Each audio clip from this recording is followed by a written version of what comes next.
I've been talking to you about this series. The title is Unshakable, Standing Firm in Christ Alone. We've been saying here that the main purpose of Hebrews is to help us stand firm. Because drifting away is a constant temptation that we face all the time. So this book brings a series of exhortations. Actually, in Hebrews chapter 13, verse 22, he says, "Bear with my word of exhortation." So the writer of this book refers to this letter as a word of exhortation. And we have lots of exhortations, encouragements, incentives to people remain on the way. Today, we are going to one of these exhortations called Encourage One Another. It's very important that we understand the importance and the means for encouragement, Christian encouragement, okay? Before we enter into our specific text, and we have just 2 verses today in Hebrews chapter 10. Before we go there, I'd like to show you through many different verses in Hebrews how encouragement and exhortation is the focus, the central focus of this book. I am just reading those verses. You see the verses on the screen. I am not entering in details, but I'd like to bring all of them together so you can see the strength of encouragement, this theme in this book. For example, let me go with these 17 passages, 17 verses in Hebrews talking directly about encouragement. It starts on Hebrews 3:12. So you have a Bible in front of you. If you want to follow, we also have our handouts. So in our Welcome Center, if you need a handout to follow the message, feel free to go and pick up one. So he starts saying, "Take care, brothers." And then Hebrews 3:13, "Exhort one another every day." And then Hebrews 4:11, "Let us therefore strive to enter that rest." And then Hebrews 4:14, "Let us hold fast our confession." Hebrews 4:14, again, "Let us then with confidence draw near to the throne of grace." Hebrews 6:1, "Let us leave the elementary doctrine of Christ and go on to maturity." Hebrews 6:18 and 19, "So that we might have strong encouragement to hold fast to the hope set before us." Hebrews 10:35 and 36, "Therefore, do not throw away your confidence, which has a great reward, for you have need of endurance." Hebrews 12:1, "Let us run with endurance the race that is set before us." Hebrews 12:3, "Consider him who endured from sinners such hostility against himself, so that you may not grow weary or faint-hearted." Hebrews 12:12, "Lift your dropping hands and strengthen your weak knees." Hebrews 12:14, "Strive for peace." Hebrews 12:15, See to it that no one fails to obtain the grace of God." In Hebrews 12:28, "Let us be grateful." And then 12:28 again, "Let us offer to God acceptable worship. And then Hebrews 13:1, let brotherly love continue. Hebrews 13:16, to finish, do not neglect to do good. I'm just reading all these verses so you can have just a glimpse of how this author is concerned about God's people being encouraged. He understands that they need this kind of encouragement to say, hey, go on. Hey, do not give up. And the most clear passage about encouragement in this book comes in Hebrews chapter 10, verses 24 and 25, and this is our text for this morning. Besides all the texts, all the verses that I already read here for you, there is this masterpiece here, and I'd like to invite you to read it together with me. So Hebrews, and this is page 1109. If you do not have a Bible, please see one in front of you. You can open there, and we read it together, okay? Hebrews 10, 24, and 25. All of you, you are okay with the Bible there? Amazing. So let's read together. And let us consider how to stir up one another to love and good works, not neglecting to meet together, as is the habit of some, but encouraging one another, and all the more as you see the day is drawing near. Let's consider here 4 things, very quickly, 4 things that this text teaches us. Number 1, I'm trying to be very direct, okay, straightforward. Number 1, we all need encouragement. We all need encouragement. Doesn't matter if you are a self-motivated person. At some point, you need encouragement. Because there are many things and situations around us that bring discouragement. We can think about disappointments. We can think about personal failures, or criticism, or lack of recognition, or even tiredness. In fact, we are vulnerable to discouragement. And we need someone to bring encouragement to us. Actually, this was precisely the reason why this letter was written, to bring encouragement to us. These 2 verses, they use 2 words, and they are very interesting for us to understand this need for encouragement. The first one is the verb to stir up. Let us consider how to stir up one another. And then you see the next verse, 25, the verb encouraging. Stir up, the original word in here means literally to provoke, to incite, to stimulate. You can have a clear idea of the force of this word when you see the only other time that this word is used in the New Testament. And this is in Acts chapter 17, 16, when the Apostle Paul is in Athens, and he comes there to preach the gospel, and he sees all around many different idols, many different,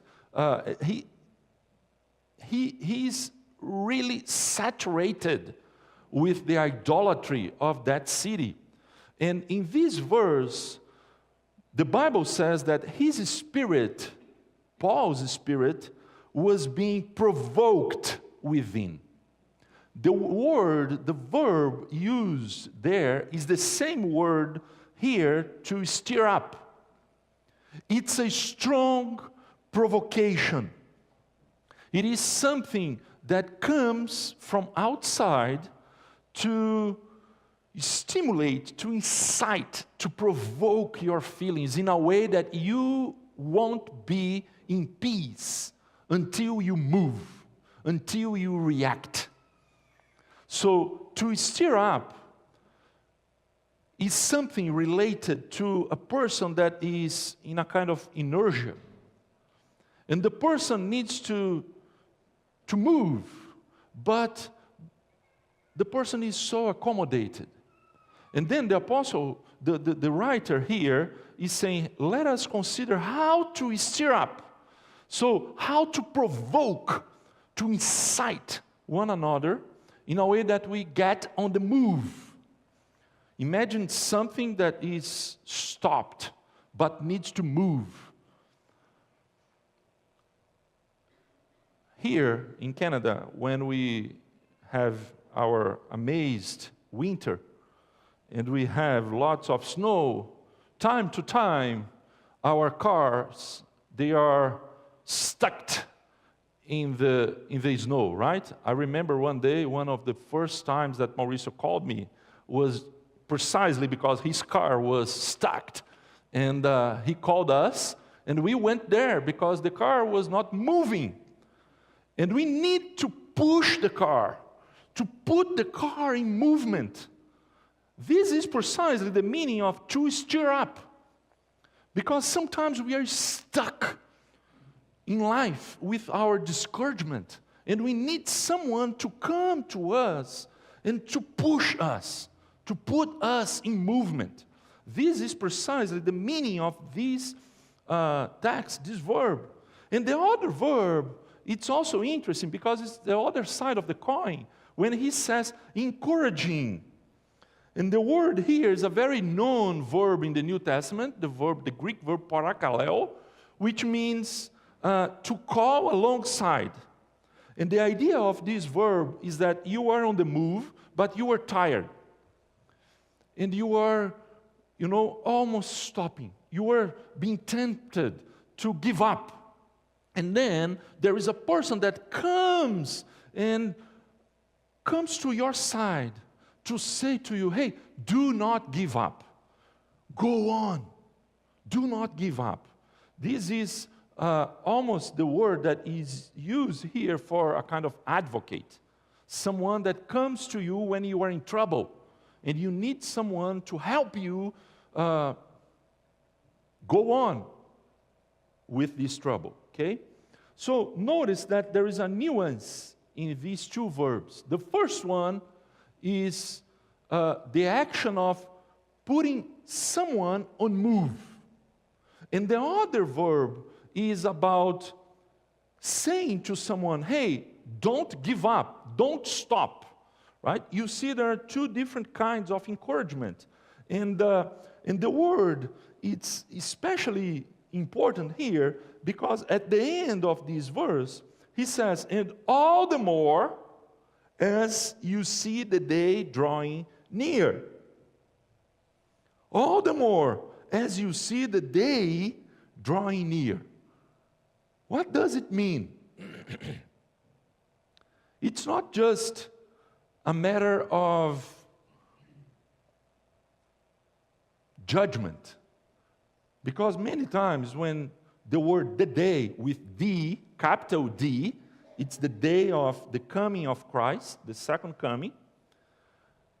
Many times, this reference comes as a sign of judgment. But in here, I believe the sense is different. What he's saying is that, hey, the day is drawing near. We are almost there. So, precisely because the race is finishing, do not give up. You still have a little bit more to go on.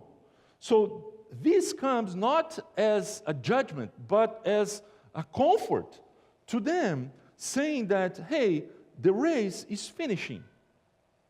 I have a friend that ran a marathon. And after running a marathon, he wrote a book talking about the process, all the preparation and the challenges of running a marathon. And he says there something that is very common. You know, the marathon has 42 kilometers. And people who run a marathon, they say that when they come to the 30th kilometer number 30, there is a wall, a kind of invisible wall. And there is a very known expression between those who run marathons, which is hitting the wall. The majority of people running a marathon, they stop, they give up on that wall. This is a sudden, severe physical and mental crash that they face at this point. And notice that they are almost there. It's just 10 kilometers more. They already ran 30 kilometers.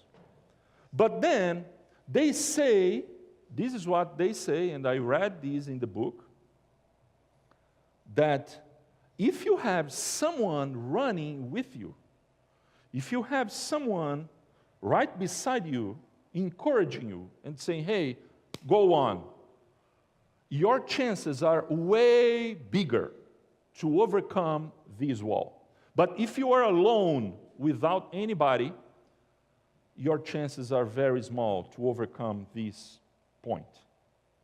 So this is, again, the importance of this expression, and all the more as you see the day drawing near. So as we are coming to the 30 kilometer, and the day is coming, and the Lord is coming, we need each other to stimulate, to provoke, and to say, hey, do not give up. All of us, we need encouragement. There is a quote here from Michael Kruger, and he says, you need someone to stoke the fire in you, to keep you on the right track, to help you get up when you don't want to, and to shake you occasionally and tell you to get it together. All of us, we need encouragement. All of us. The second lesson we have here in Hebrews 10, 24 and 25 is that we are all responsible for encouraging others. You see in a very clear way, let us consider how to stir up one another. And then, verse 25, not neglecting to meet together. And then, encouraging one another. He's talking in a very clear way about this mutual responsibility. And this is very important because we often think, who will encourage me?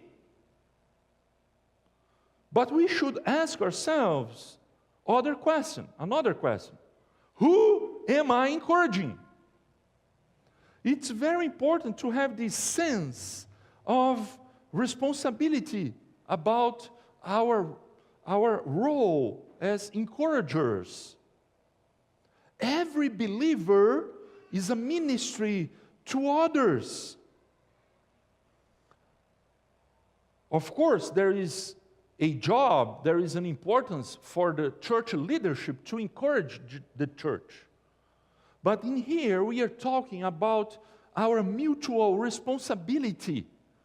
And we encourage each other as we go on together.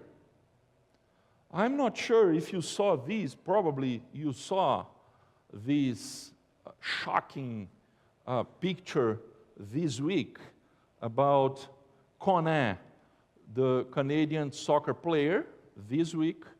It was an accident playing the last Canada match in the World Cup, and he broke his leg.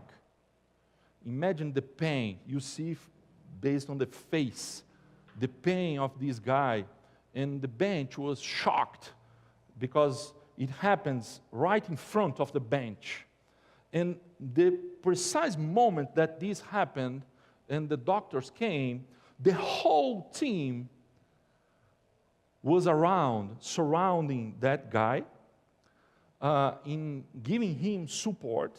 And you see that he was leaving the field, and the coach came right beside him and saying, hey, I am with you. You are not alone. And this is a beautiful example of encouragement. How the whole team and the coach came together in a moment of a tragedy to offer comfort, to offer encouragement. Because this happens in our lives. We have lots of people facing challenges. Lots of people, not with a broken leg, but with a broken life. And it's our responsibility to come together. And you know what? When we encourage others, we are ourselves encouraged.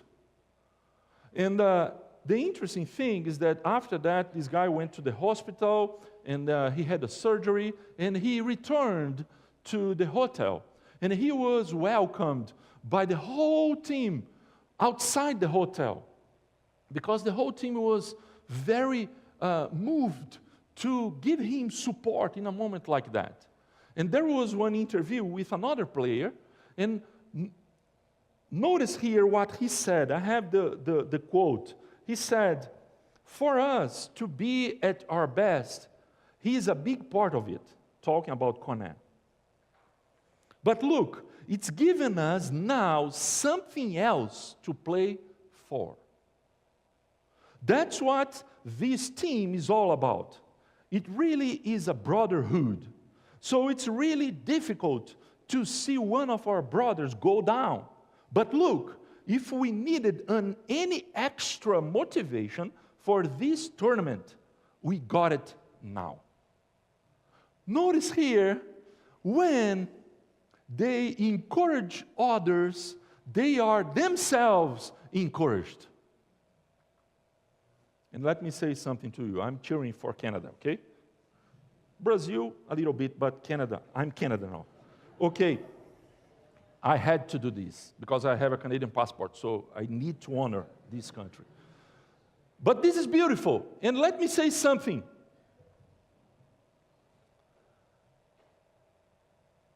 I don't know about you, but sometimes God gives me this experience. I go to the hospital, I go to visit someone that needs encouragement. And when I leave that place, I am myself encouraged. And I say, hey, I think I came here for me, not for the other person. Because I am encouraged by encouraging others.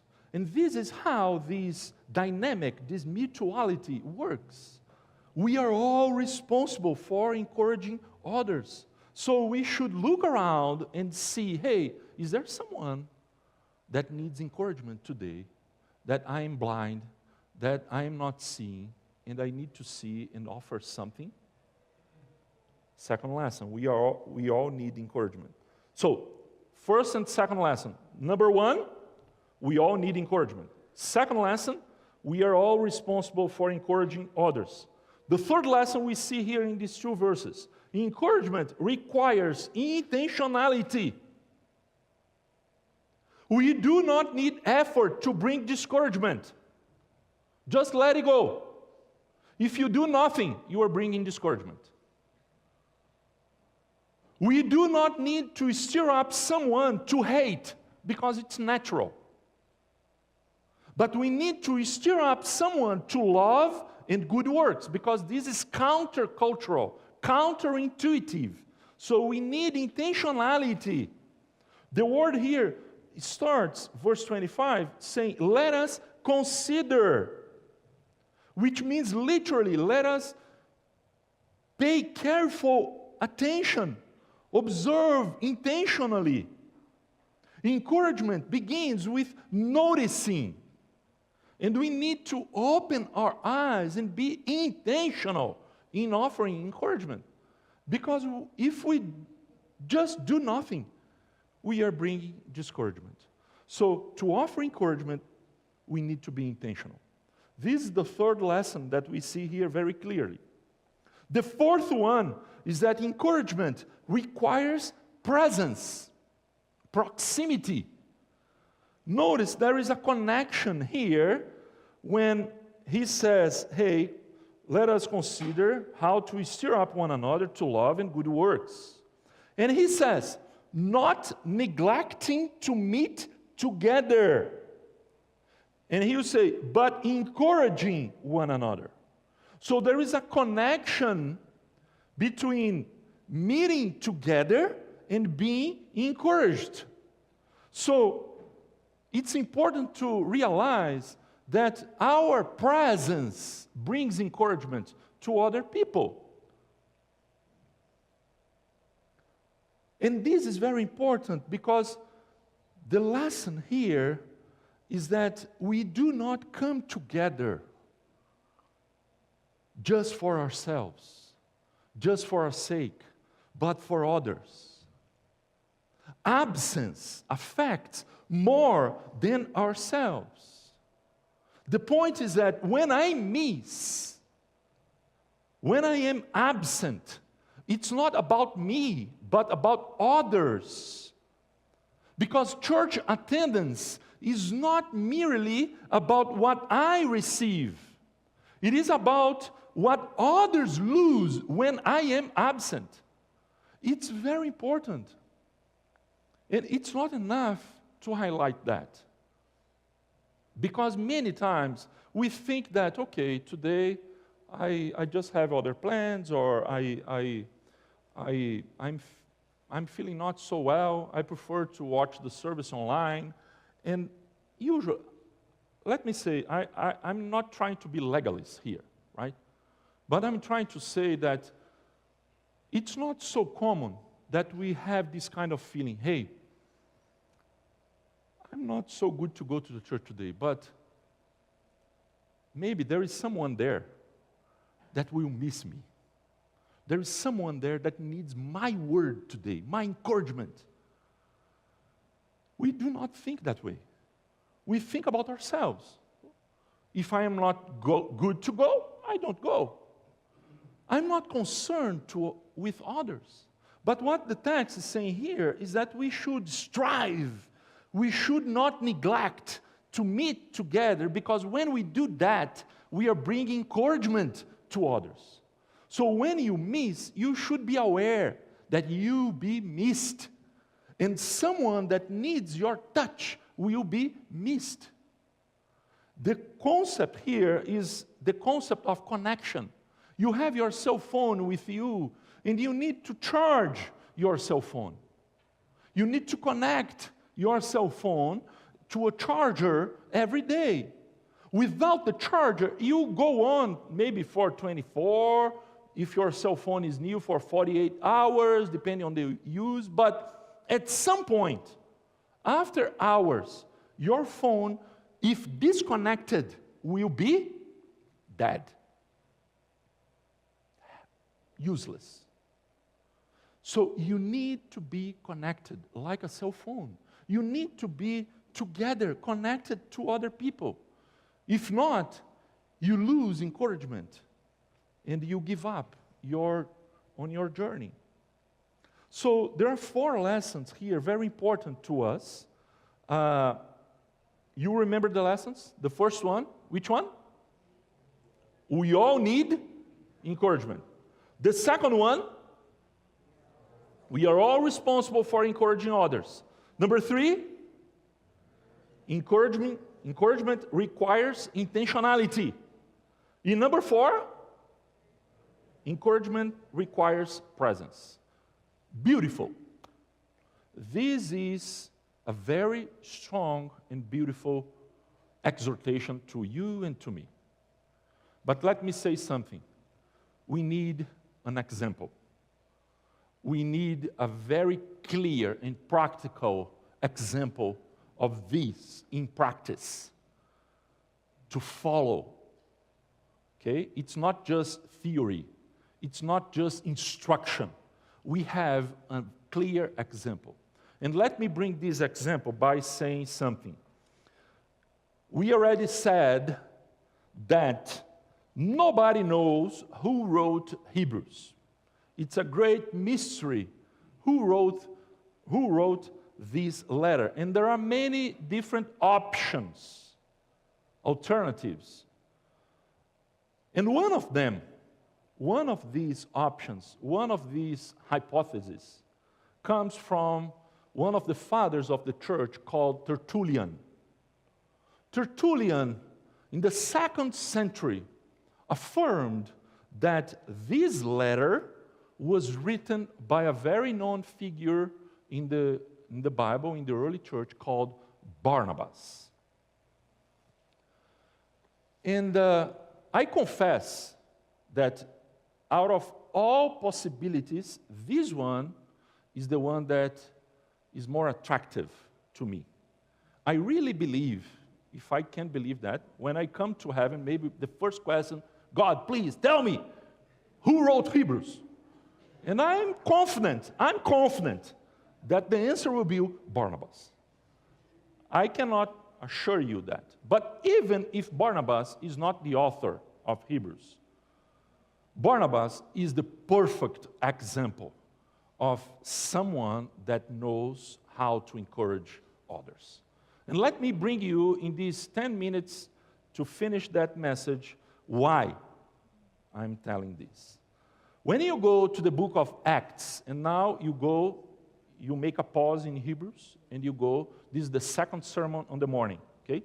You go to the book of Acts, chapter 4. This is the first time we hear that name. Acts chapter 4, verses 36 and 37 says, Joseph, who was also called by the apostles Barnabas, which means that his name was Joseph. And Barnabas was a kind of nickname that the apostles gave him. And why? Read the text. Who was also called the apostles Barnabas, which means son of encouragement.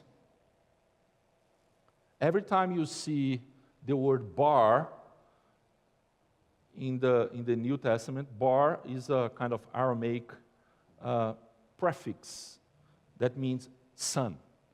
Bar Jonah, son of Jonah. Okay? Bar Timaeus, son of Timaeus. Bar Nabas, son Nabi, which is literally a prophet. But the job of a prophet was to bring encouragement. So it's the son of encouragement. A Levite, a native of Cyprus, sold a field that belonged to him and brought the money and laid it at the apostles' feet. So Barnabas is this guy. This is the first reference to Barnabas. And the first thing is explaining the name and saying that he sold a field and brought the money to attend the church's needs. I'm talking about this in a moment. Let's go to the second reference, Acts chapter 9, verses 26, 27. Here it says that when Paul had come to Jerusalem, and this is right after his conversion. And remember, I talked about that last Sunday. Paul was a persecutor of the church. When Paul, had come to Jerusalem, he attempted to join the disciples. And they were all afraid of him, for they did not believe that he was a disciple. But Barnabas took him and brought him to the apostles. You remember the meaning of the word encouragement? The verb encouraging, which means call to one side, call alongside. The encourager is the one that comes alongside. And Barnabas did precisely that with Paul. Barnabas took him and brought him to the apostles, introduced him, because he believed in the conversion of the apostle Paul. Let's go to the next text, Acts chapter 15, verse 36. After some days, Paul said to Barnabas, because they were friends, very friends, let us return and visit the brothers in every city where we proclaim the word of the Lord, and see how they are. Now Barnabas wanted to take with them John, called Mark, but Paul thought best not to take him with them. And there arose a sharp disagreement, so they separated from each other. And Barnabas took Mark with him and sailed away to Cyprus, but Paul chose Silas and departed. In the same way that Barnabas took Saul, now he takes Mark with him, because Paul didn't have trust in Mark anymore. And then Barnabas believed him and said, hey, I'll take him. And the last one, Acts chapter 11, when Barnabas, came and saw the grace of God, he was glad, and he exhorted them all to remain faithful to the Lord with steadfast purpose, for he was a good man, full of the Holy Spirit and of faith. This happened in Antioch. There was a movement of many people believing in Jesus and receiving Jesus in Antioch. But this was a Gentile city. They were Gentiles. And the apostles said, hey, we need to check that.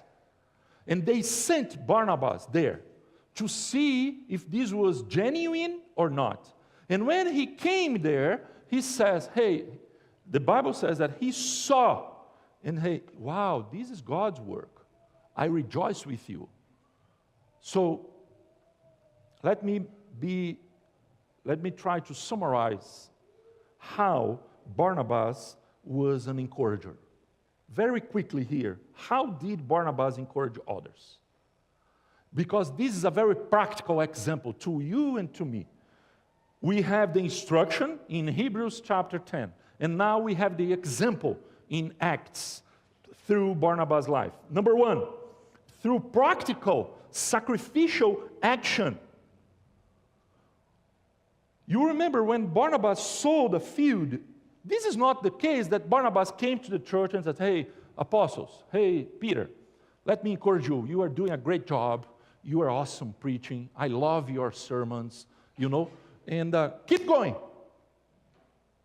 No. The way that Barnabas brought encouragement was through a practical action. He said, hey, I need to do something. There is a need, I need to meet the need. And this is important because encouragement, brothers and sisters, is way more than words. Encouragement is way more than coming together and say, hey, congrats. Hey, keep going. Hey, do not give up. Encouragement is when you can do something very practical to help others. I have this example. I was reading about that, and you know that I like so much Tim Keller and his legacy and example, planting a church in New York. But one thing that maybe you do not know is that before going to New York to plant a church in Manhattan, he was for 10 years a pastor in Philadelphia, in a very rural and small church in Philadelphia. There was the place that he started. And years later, 20 years later, he was already in Manhattan for 20 years.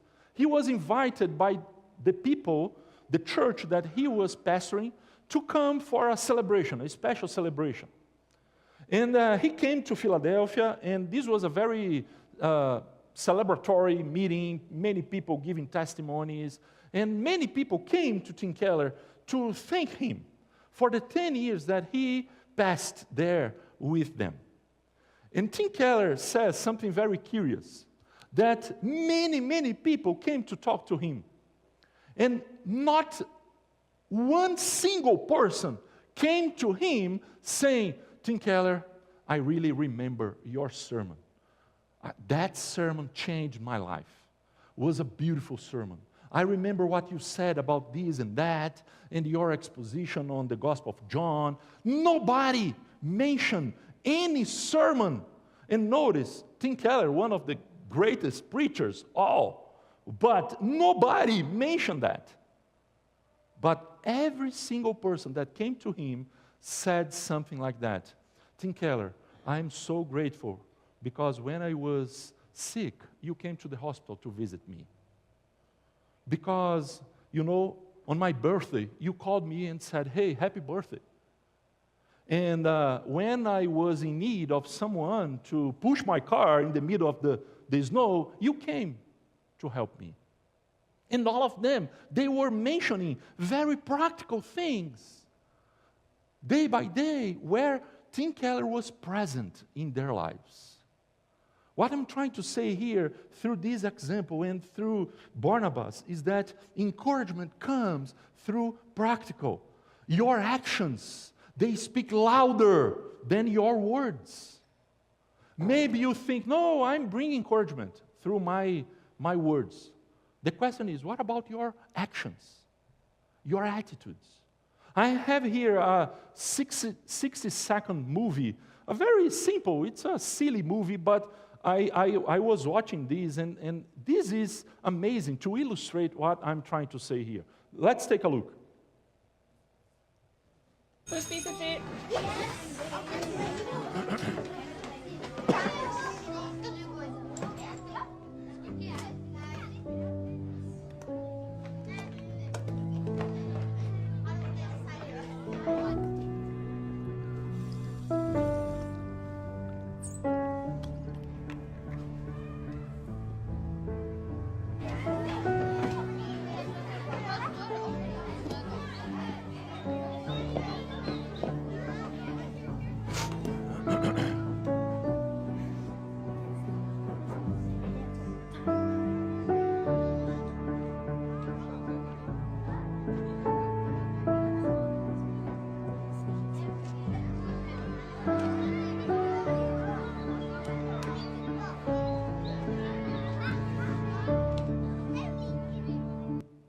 You see that? This is practical encouragement. No one single word. But these boys, teammates, they came together, classmates, sorry. They came together and saw a need. And they were meeting the need. They came together to share. What a beautiful encouragement. So we are talking here about practical things. Barnabas was a great encourager, not because of what he said, but because of what he did. Second, Barnabas encouraged others by seeing God's work and recognizing people's potential. Where others saw danger, weakness, or limitations, Barnabas saw what God could do. So nobody believed Saul, but Barnabas saw God's work there. And he believed that this man that was a persecutor of the church, when God touched him and changed him, he was useful to the kingdom.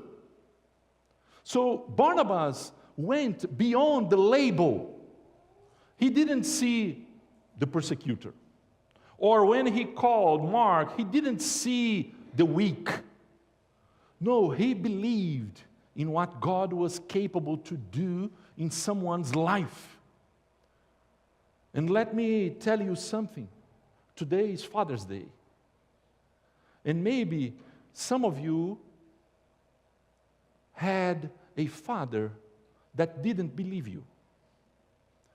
Until today, you face challenges in your life. But some of you may had a father that came to you and said, hey, I believe you. Go on.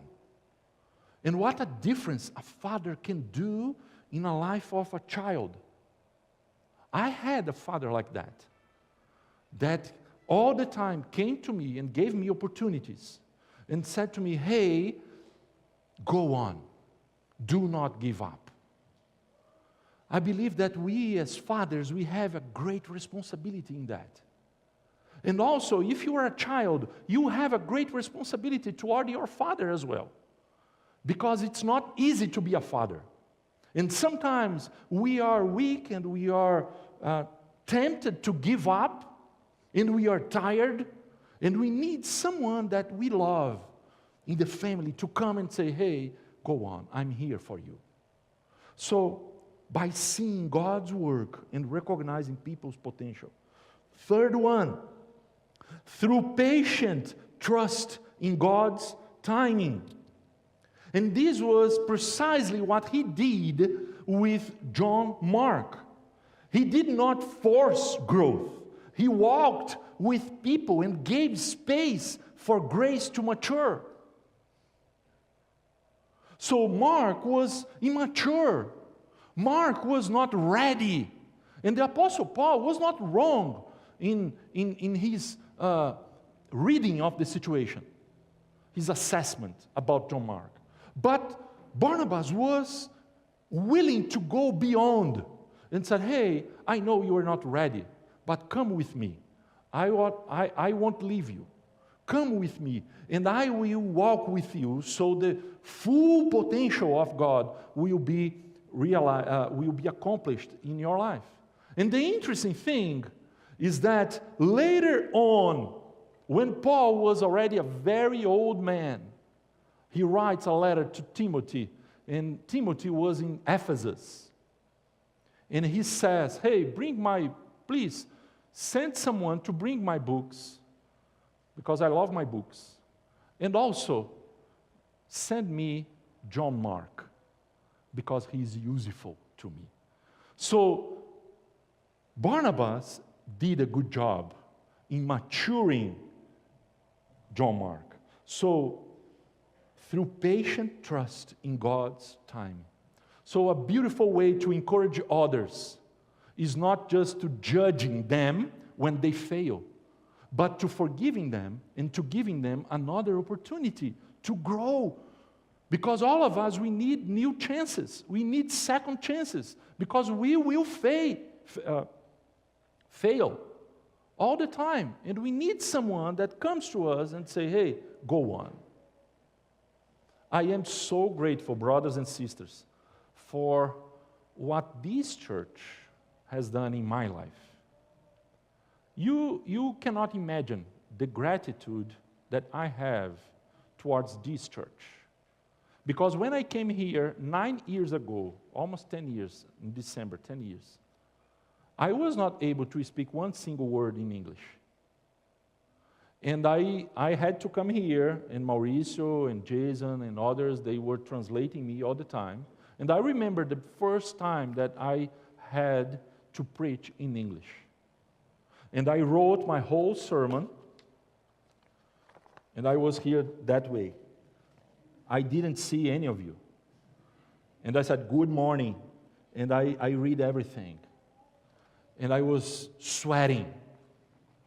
And when I finished, many people here. It was a sermon? Nothing. I doubt that you remember that sermon. It was horrible. But you were encouraging me. You were giving me a second chance. You were saying, hey, go on. And I'm very grateful because this church is a very patient church. When we fail, you give a second chance. And this is precisely what it means to be a good church, a healthy church, to encourage each other, to go beyond the labels, to go beyond the appearances. So this is what Barnabas did. And the last one, to finish here, by rejoicing in others' growth and success. Barnabas was willing to become smaller so Christ's work could become greater. Think about that. We could never have a Paul if we didn't have a Barnabas. And when you read the book of Acts, I encourage you to read the book of Acts. It's very interesting because in the beginning of the book, I told you, Saul and Barnabas, they were very friends, BFF. And all the time you see, in the first part of Acts, Saul and Barnabas, Barnabas and Saul. All the time, Barnabas comes first, in the first part of the book.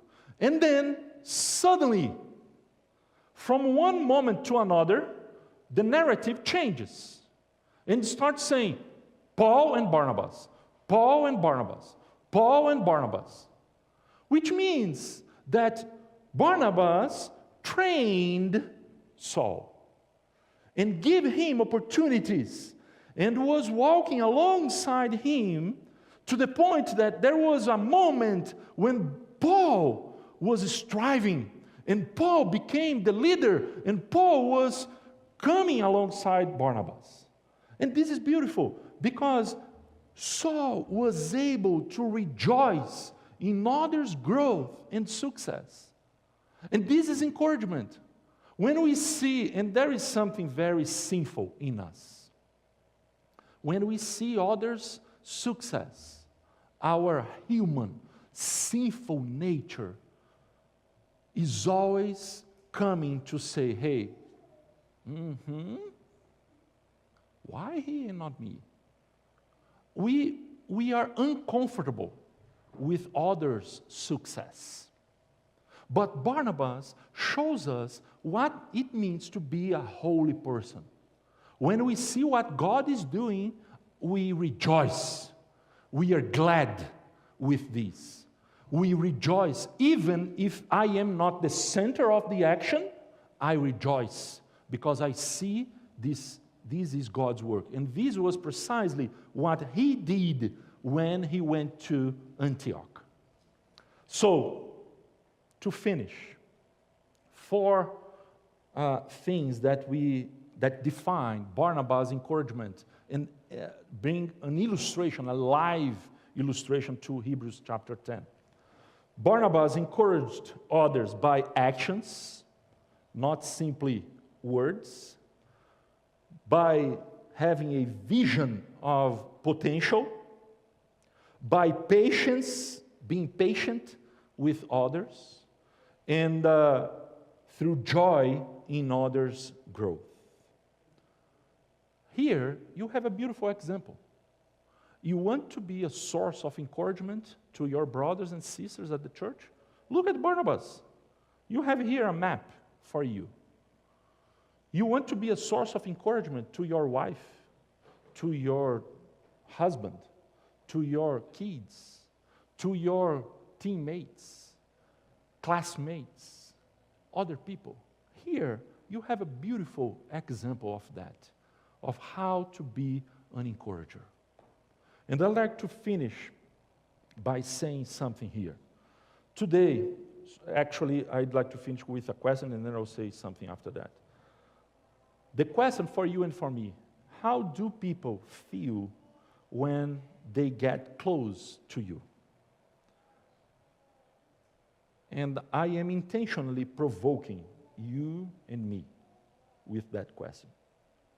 How do people feel when they get close to you? They feel seen or overlooked, invisible. They feel strengthened or discouraged. They feel valued or they feel diminished. They feel encouraged to move forward or they feel tempted to give up. They feel significant or they feel insignificant. They feel empowered or they feel humiliated. They feel better or they feel worse. What your influence is bringing to people around you? I think this is the question about encouragement. And we are talking about our journey, Christian journey, and we have many challenges to give up our faith. And maybe there is someone in here today, and maybe you are by a thread. And the solution is in here. We should look around and see, hey, is there someone that needs a special encouragement today? We want to be an encouraging church.